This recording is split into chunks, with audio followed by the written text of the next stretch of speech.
If you are or recently have been in a relationship with a narcissist, chances are you understand very well what codependency is. But I'm going into a little more detail here in part 2 of my codependency series. I'm explaining today exactly what you need to do to start to break the codependency cycle and how are you going to escape the codependency trap. That's what we're talking about today at queenbeing.com. Let's get started.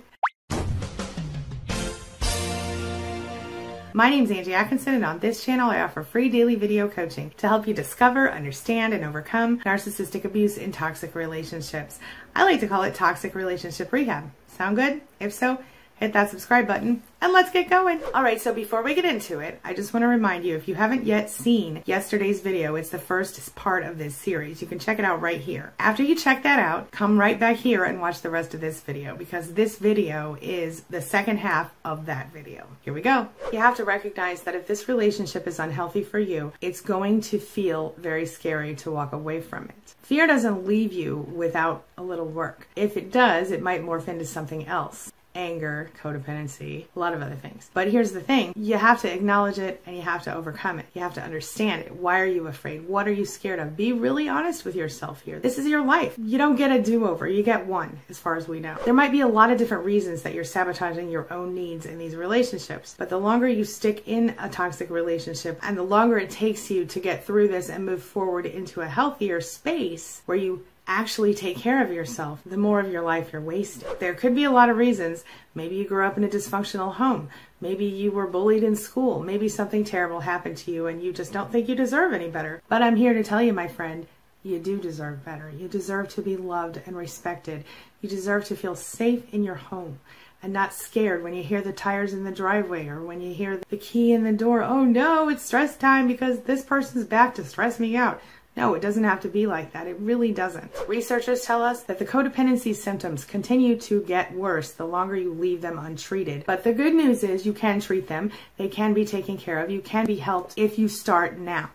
They can be helped if you start now. Start doing something to change your life right now, and it will get a little bit better every single day. Leaving a relationship is scary because you're scared that you'll be alone maybe forever. Staying in an unhealthy relationship and thinking that you're just going to protect yourself, that's going to mess with your head after a while. Sure, you can do it. You can gray rock all day long, and it works. But eventually you're going to actually stop feeling those emotions that you spend all this time hiding. And why do you hide the emotions? You hide them because you're afraid as soon as you let them out, the narcissist will attack you and or use them against you. You might be one of those people who the only thing you know is pain, conflict, and stress might actually feel comfortable to you. And I know that sounds like crap, but I'm telling you, think about it really hard. If you left for a while and you came back and you got into one of the same arguments you've always been in, wouldn't it feel kind of normal? Doesn't stress and conflict feel a little bit normal to you sometimes? Dealing with this behavior on a regular basis, someone who's not available to you emotionally or only is available when they feel like being available, someone who's always distant or only interested in you at certain times for certain reasons, usually when they want something from you, someone who is just blatantly disrespectful to you. Is that really comfortable? You can't imagine maybe what it would feel like to be with someone who just wants to be with you for you. Someone who, when you say, how do you feel about me? They say, I love you because you are a smart person. You are amazing. You are good looking. You are this and this and this. Now, what does a narcissist say when you say, why do you love me? They say things like, I love you because you rub my back. I love you because you take care of the house. I love you because you make a lot of money. I love you because you do this, this, this, and this for me. And you say, yeah, but what about me? What do you love about me? Well, I already told you. I love that you do these things for me. There's the difference. I'm going to share with you 5 signs that you might actually be a codependent person without even realizing it.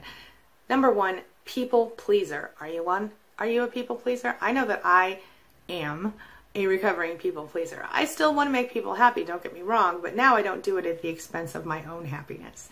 There's the difference. So a people pleaser, you're going to go above and beyond to make people happy. You probably are going to avoid conflict as often as possible. And once you notice that your partner will attack you for having anything negative to say to or about them, you're probably going to avoid confrontation at all costs with that person, even over important issues, because you think they'll reject you or you'll hurt them and it'll cause more drama and trouble in your life. And because you're worrying more about how they feel than how you feel. Number 2, it's the red flag thing. You ignore them. You don't see them, or you see them and you go like this. I don't see that. So if you're ignoring dishonesty, if you're ignoring cheating, if you're ignoring excessive possessiveness, if you're ignoring control factors, if you're ignoring really disrespectful jealousy tendencies that are probably projections, all of these kinds of red flags, you are in a spot that is bad. You are ignoring red flags, and that is not healthy for you. You've got to pay attention to those flags. Number 3, are you giving too much in your relationship? Are you giving more than you're getting back in your relationship?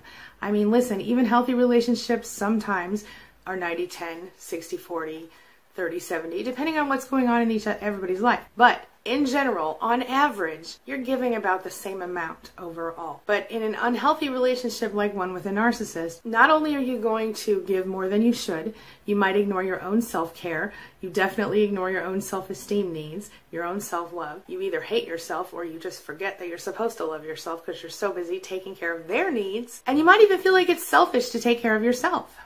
Number 4, your boundaries, they're not serious. Or at least they don't seem serious to you. The narcissist spends so much time stepping up on our boundaries, and pretty soon they dance around the line, and pretty soon they step right over the line. And then you're left to go, do I take action or do I keep on going? You might have certain standards in your life and have trouble saying no to their weird requests or their disrespectful requests or the things that they want that you aren't comfortable giving. But you might say yes anyway just to make them happy and hope that maybe they'll like you more or they'll treat you better if you tolerate their crap.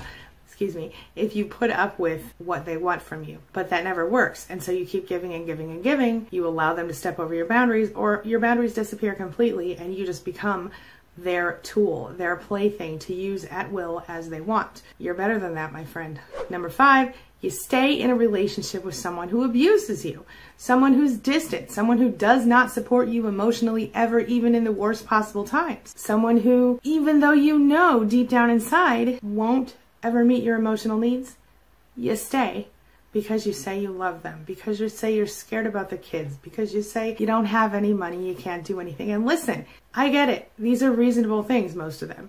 But the fact of the matter is, at some point, you have to decide, is it really worth the rest of my life? Do I really deserve to waste any more of my time in a relationship where I am not appreciated? I am not treated with equal respect, love, anything like that? I am treated like an object on the bottom of somebody's shoe? No, you don't deserve that. You deserve so much better. I want you to know.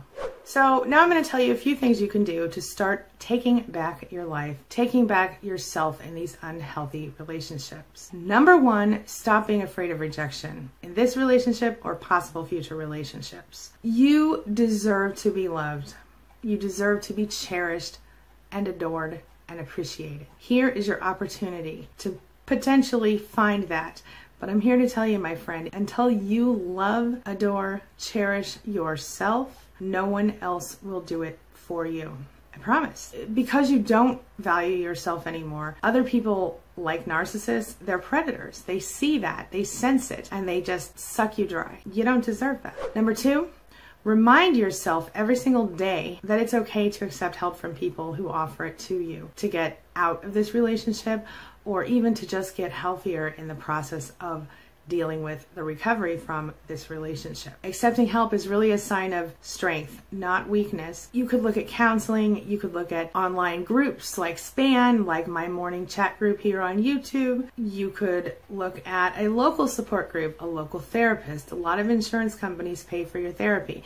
And if you find a therapist who understands narcissistic abuse, they can be incredibly helpful in your recovery.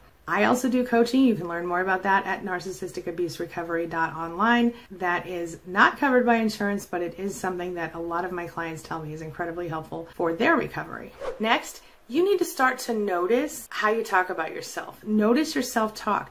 If you are judging yourself, stop it.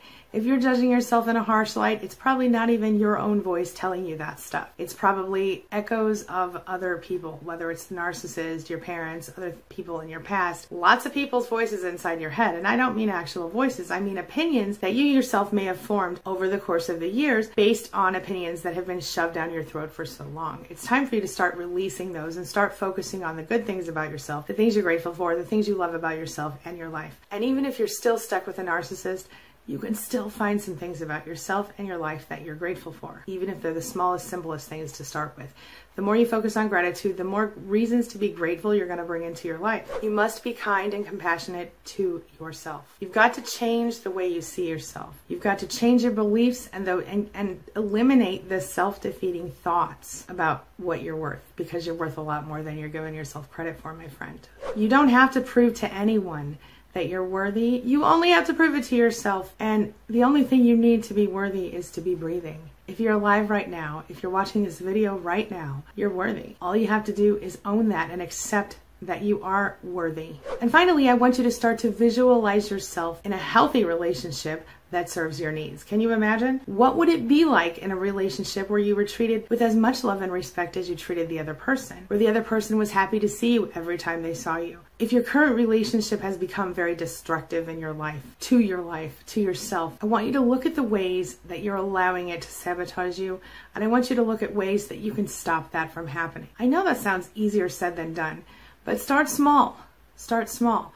Stop. For example, when you're in an argument with a narcissist and the narcissist says something mean to you like, you have a big stupid nose. I use that because a lot of people don't actually hear that one.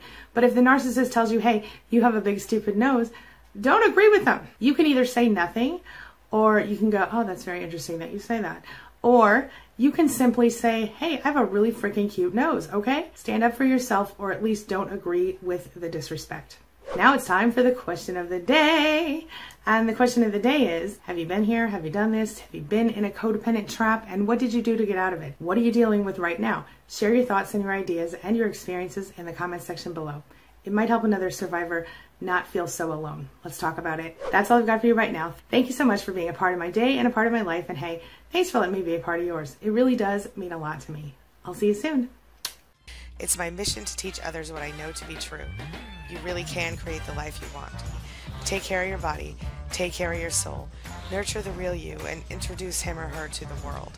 Be comfortable in your own skin and in your place in this world. Take your spot, take it now, and the universe will take its cue from you. You feel me? If so, subscribe to my channel. Let's get it done together.